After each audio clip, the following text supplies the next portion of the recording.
poderosísima y que sigue siendo muy poderosa, pero bueno, pues la dio sabiduría para no caer en las trampas de Satanás, en las trampas del diablo, y dar prioridad a aquello que realmente necesitamos hablar.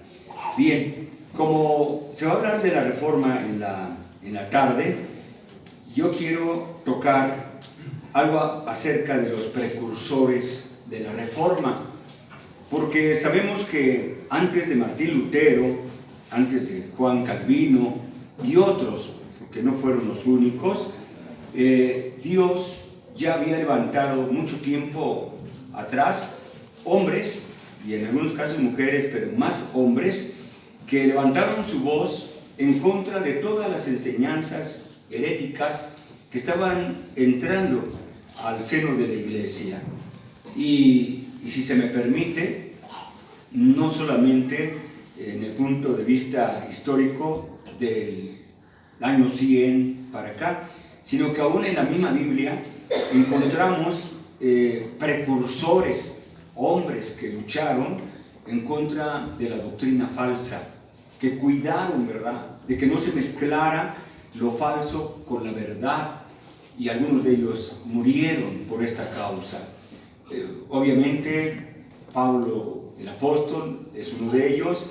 Juan luchó en su momento en contra de los gnósticos y de otras corrientes religiosas que estaban atacando duramente a la iglesia, la divinidad de Cristo, la Trinidad de Dios y muchas otras doctrinas que son cimientos, son la base de la fe cristiana.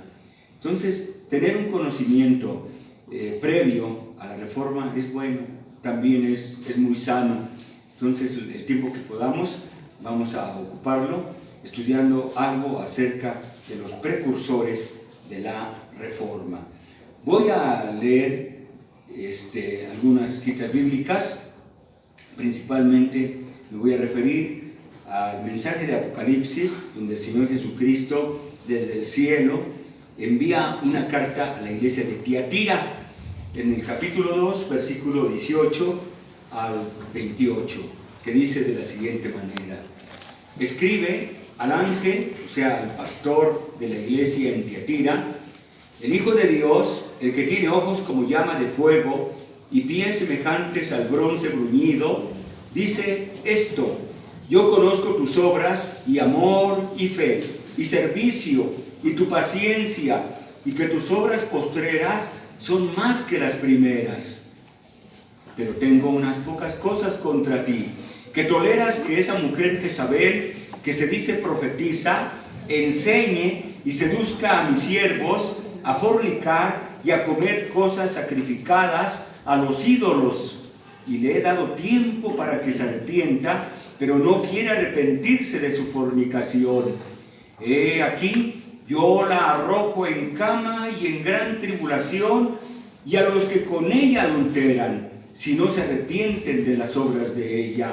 Y a sus hijos heriré de muerte, y todas las iglesias sabrán que yo soy el que escudriña la mente y el corazón, y os daré a cada uno según vuestras obras.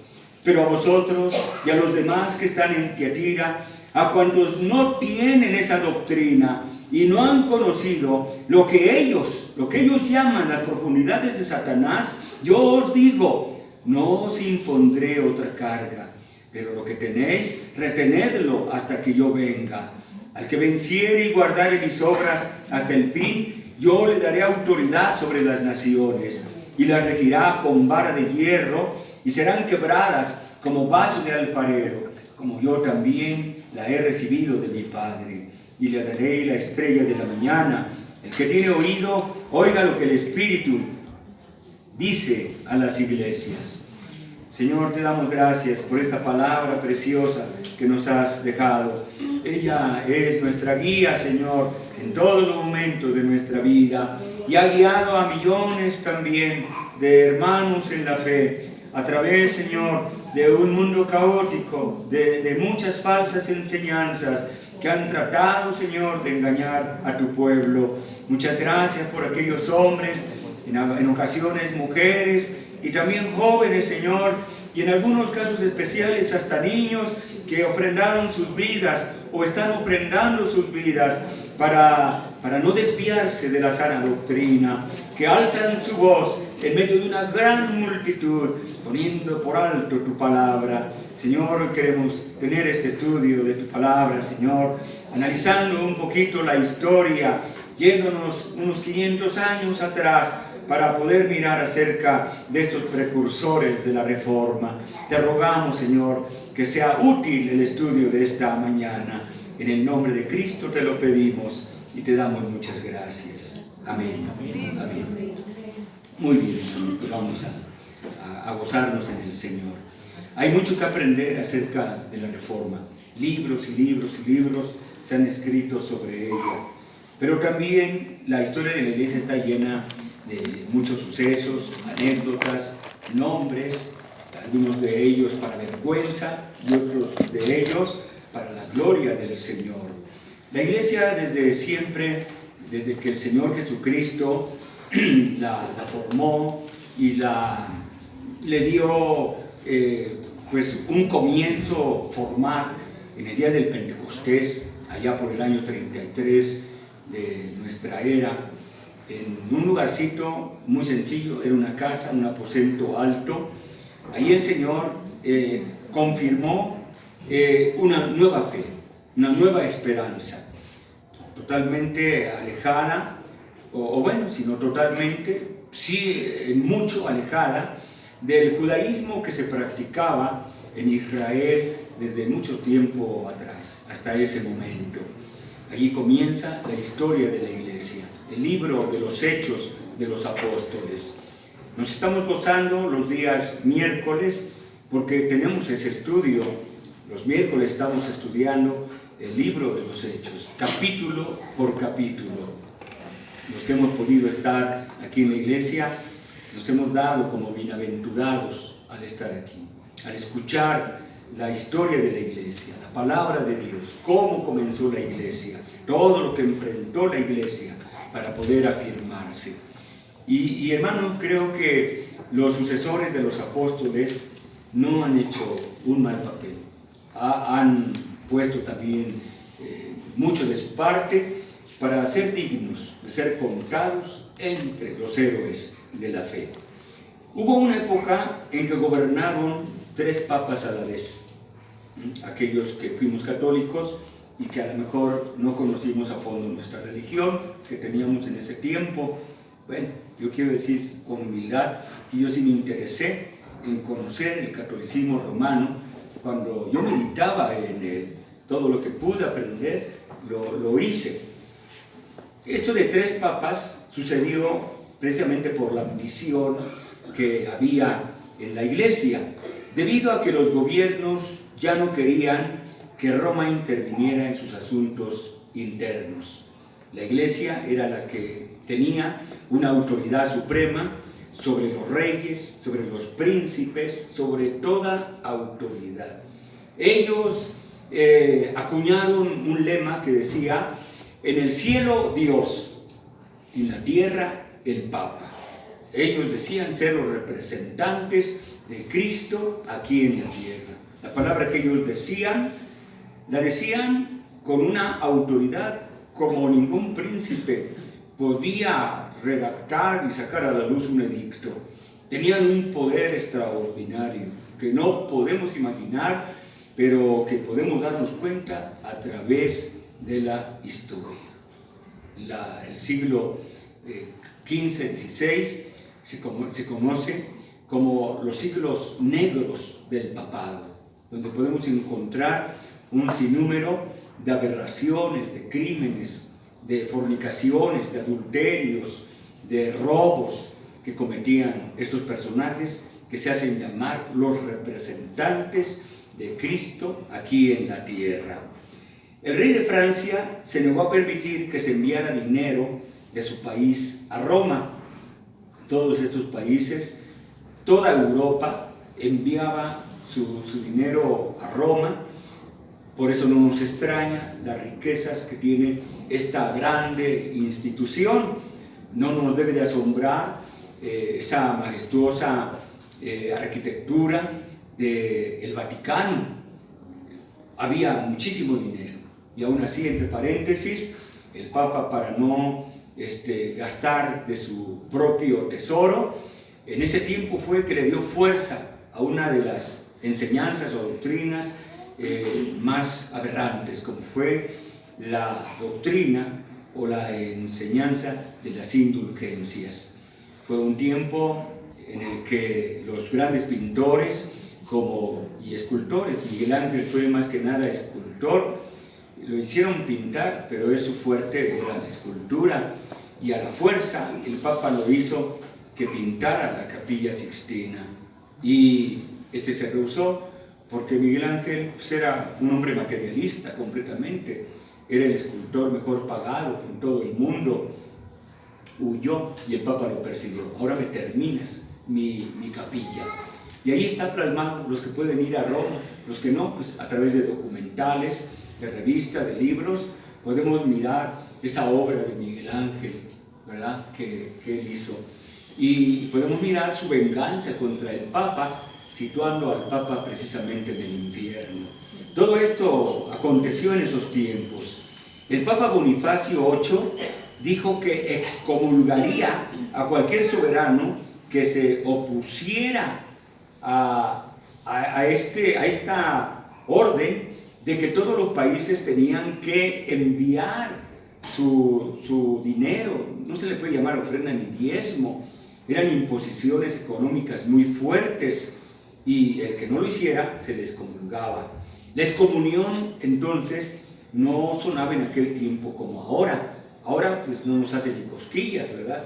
Que nos digan que nos van a excomulgar un sacerdote católico, no nos causa mayor problema. En aquel tiempo, hace 500 años o más, la gente se llenaba de pavor, sentían que con eso ya no iban a entrar al cielo, quedaban completamente excluidos de toda oportunidad de poder llegar un día al cielo. Era tremenda la excomunión. Los papas la utilizaron como una arma poderosa para someter príncipes y reyes. Bien, Francia procedió a tomar preso al Papa y cambió la sede del Papado de Roma a Francia. El nombre de la ciudad era Avignon. Los papas permanecieron aquí por 70 años. 70 años que el papado no estuvo en Roma, sino en Francia. Y a esto se le conoce en la historia como la cautividad babilónica. Pero al mismo tiempo se fueron posesionando 3 papas al mismo tiempo. Luchaban unos con otros. Todos los que tenían oportunidad de llegar al papado gastaban fortunas para poder obtener la silla, según ellos, de Pedro el pescador. Con este antecedente, el pueblo romano, ya que había vuelto el papado a Roma, una vez que se logró nuevamente instaurar un papa en Roma, pero sin que dejara de estar un papa en Francia, se nombra a un papa italiano para que ya no se fuera otra vez a Francia. Trataban a fuerzas de posesionar el papado en Roma. Fue elegido Urbano VI, quien resultó, tras de ser un hombre humilde, antes de ser papa, era un hombre común y probablemente un tanto espiritual, pero un hombre que se trastornó con el poder. Parecía ser que al tomar un cargo importante como cardenal, obispo, papa, se trastornaba la cabeza de cualquier ser humano. Sus cardenales que lo eligieron, lo abandonaron y huyeron. Y allí declararon que Urbano VI era un apóstata, un anatema, un anticristo. Y nombraron un nuevo papa, que fue Clemente VII. El papa Urbano nombró un nuevo grupo de cardenales, y así es como tenemos 2 papas, con sus respectivos cardenales, uno en Roma y el otro en Avignon. Muerto Urbano VI, fue elegido Bonifacio IX o IX, y también a la muerte del otro papa, Clemente VII o VII, fue nombrado en su lugar Benito XIII, de modo que seguían estando 2 grupos de papas. Fue en ese tiempo que se convoca un concilio de Pisa, Y en este concilio se acusa a estos dos papas que gobernaban de crímenes de toda clase, de toda naturaleza, de los más bajos instintos que puede haber en un ser humano. Se nombra un nuevo papa y este fue Alejandro V, y fueron así 3 papas. Así cada papa se consideraba a sí mismo como legítimo sucesor de Pedro. Fue en este ambiente de corrupción, cuando estaban llenándose cada día más la iglesia de supersticiones, de costumbres, de creencias jaladas, traídas de otras religiones, de Babilonia, de Egipto, de la India y de muchos otros lugares. Fue en ese ambiente en que la iglesia se estaba saturando de toda clase de enseñanzas falsas, de corrupción, de vidas inmorales. Fue en ese ambiente que comenzaron a surgir las voces que hoy vamos a mirar, los precursores de la Reforma. Bien, en el capítulo que acabamos de leer de la palabra de Dios, aquí la carta a Tiatira, es la revelación para muchos histórica, profética de la historia de la iglesia. Hay muchos que interpretan de varias formas las cartas escritas a las iglesias de ese tiempo. Y bueno, esta interpretación de poder asignar a cada iglesia una época ha sido útil, ha sido muy bueno para poder identificar la situación en que la iglesia ha vivido. Entonces, se cree que la iglesia de Tiatira corresponde muy bien a la iglesia del año 606 a la de 1500. O sea, todo ese periodo se acomoda muy bien a lo que la carta de Tiatira nos dice en el libro de Apocalipsis. En esos tiempos, la oscuridad espiritual era muy grande. La iglesia que se decía cristiana ya tenía terribles pecados. La superstición comenzó a despojar a la religión de toda su vitalidad. La corrupción papal trajo muerte a todas partes. Y en toda esta situación caótica comienzan a surgir por toda Europa ciertas tentativas, así como voces que hablan muy querido acerca de reformar la iglesia. Hombres que sabían que las cosas estaban ya muy mal y comenzaron a levantar su voz, pero fueron apagadas, como vamos a ver en unos momentos. Aquí en la Escritura se habla de que en Tiatira, en los tiempos del Apocalipsis, en que fue escrito, había una mujer llamada Jezabel, una mujer que era una apóstata, una mujer que se posesionó del púlpito, por así decirlo, vamos a llamarlo del puesto de pastor, y comenzó a dirigir a la iglesia y a meter enseñanzas que, dice la Biblia, esas enseñanzas son las profundidades de Satanás. Toda enseñanza que se aparta de la Biblia, que no se conforma a la palabra de Dios, podemos catalogarla como profundidades, ¿verdad?